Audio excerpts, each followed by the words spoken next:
Hello and welcome back to Tinker Talks Guns. I finally got the quiet rifle out to the actual rifle range to do some shooting at 50 yards.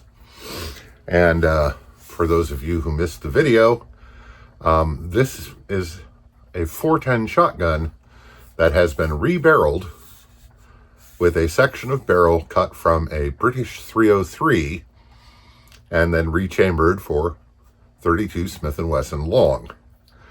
Now, the objective here was to create a sort of modern-day Rook rifle. I had the opportunity to review a 360 Rook caliber Rook rifle and was astonished at how quiet it was.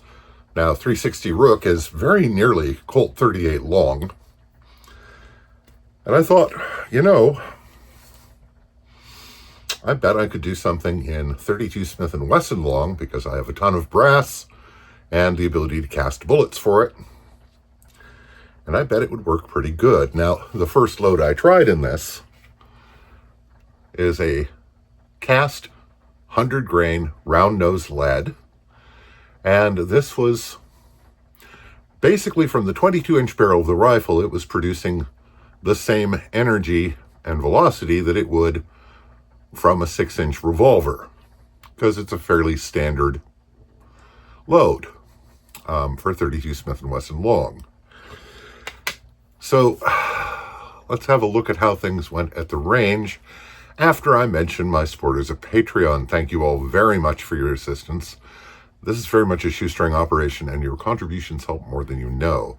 I'd also like to thank channel benefactors, those individuals and businesses who have helped the channel with contributing in innumerable different ways and really helped make this work. I'd also like to thank Renton Fish and Game, which is the rifle range that I took the footage at. So let's have a look at what that looked like, and you can see why I call it the quiet rifle.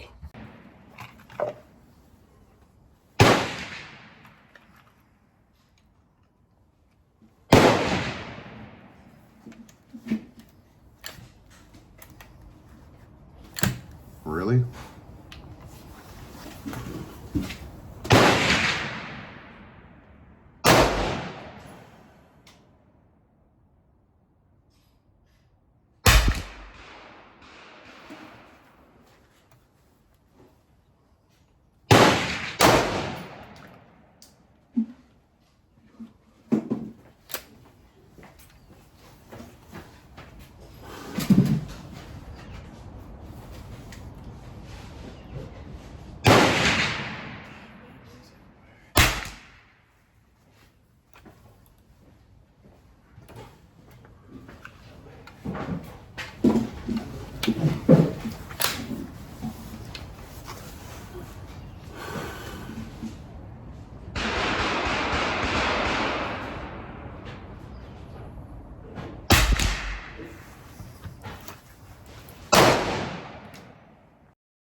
So, to tell you how it went, I spent some time getting the rifle sighted in at 50 yards, which was probably more involved than it should have been, but eventually it was consistently able to produce groups at 50 yards. Those groups were kind of unfortunate because it was about 2 inches. Not what I'd been hoping for. Now, with the 100 grain bullet, the barrel is pretty worn, and I hadn't been expecting, incredible accuracy, but 2 inches, while it is minute of bunny rabbit, is really not as good as I'd hoped for. So, on the way home, I stopped at Pinto's Guns, where I procured these. See if I can show that. This is a 120 grain hard cast flat point, which I'd really prefer for hunting anyway over the round nose. And it's quite a bit bigger, and it is not something you would normally load in a 32 Smith & Wesson long.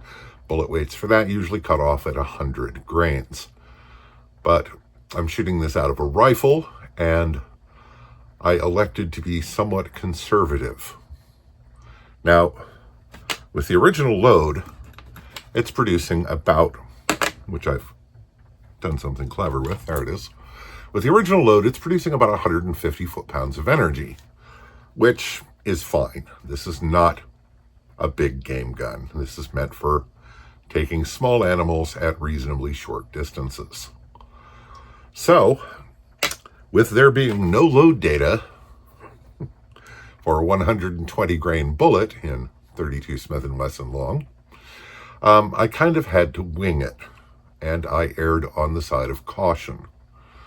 And that was a load of 2 grains of power pistol with a CCI 500 small pistol primer and the 120 grain cast flat point bullet. Now these are 18 Burdell, so they're a pretty tough bullet. And I decided to chronograph them and see how they were doing. And how they were doing was maybe a little light. They're producing 595 feet per second out of the 22-inch barrel of the Quiet Rifle for a whopping total of 95 foot-pounds of energy. Now, this is still suitable to the purposes. Now, the reason for going with the 120 grain bullet was the longer bearing surface, which sometimes has a salutary effect on in guns with worn rifling, is to use a longer bullet with more bearing surface.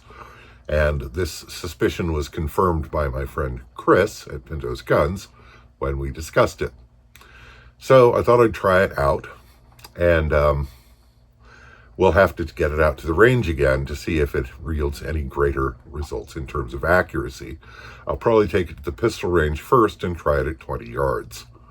At the indoor pistol range, that's sort of their maximum range, about 20 yards. And see if it's yielding any better groups. Now, there's plenty of room to play with the velocity and, up or down as needed. I'm not going to go down, I don't think. But there's plenty of room to hot this up, as it were. And if I decide I need to. And I'm not really sure I do, because, again, this is intended to be a 50-yard rifle for small game. And near as damn at 600 feet per second and 95 to 100 foot-pounds of energy is probably just fine. And it is still the Quiet Rifle. Now, I did measure the decibels on firing, and of course, being kind of a muppet, I didn't measure it the same way I did before. Because this time the decibel meter was about a foot in front of the bore instead of being parallel with it. But I thought that might give a more accurate reading, and it was making 114 decibels, which is still pretty quiet. The weird part is it sounded quieter. So I'm not sure. Maybe the original load, if I'd put the decibel meter a foot in front of the bore, would have been about the same or even more. But it is still a remarkably quiet rifle. And I'm very pleased with the result in that respect. So we'll have to get it out to the range and see if it yields the dividends and accuracy I was hoping for. If it doesn't, I'm probably going to change the barrel. Now, I believe I can get a .312 green barrel blank from Green Mountain, turn it down to size and mount it as I did this one. And, at least be working from a fresh, good, sharp barrel. We'll see what happens. This is really almost kind of in the way of an update on the whole modern Rook Rifle / Quiet Rifle project. Now, one thing I have noted is that CCI 500 small pistol primers seem to be notably harder than the federal primers I'd been using previously. And sometimes the cartridges need to be restruck. And I'm going to go back to the federals because that would be seriously annoying on a small game hunt. Anyway, weirdly, I just kind of like the look of these. I couldn't really say why. They just look the business somehow. Anyway, so that's your update on the whole quiet rifle thing. I hope this finds you well. Stay safe, take care, and I'll talk to you again real soon.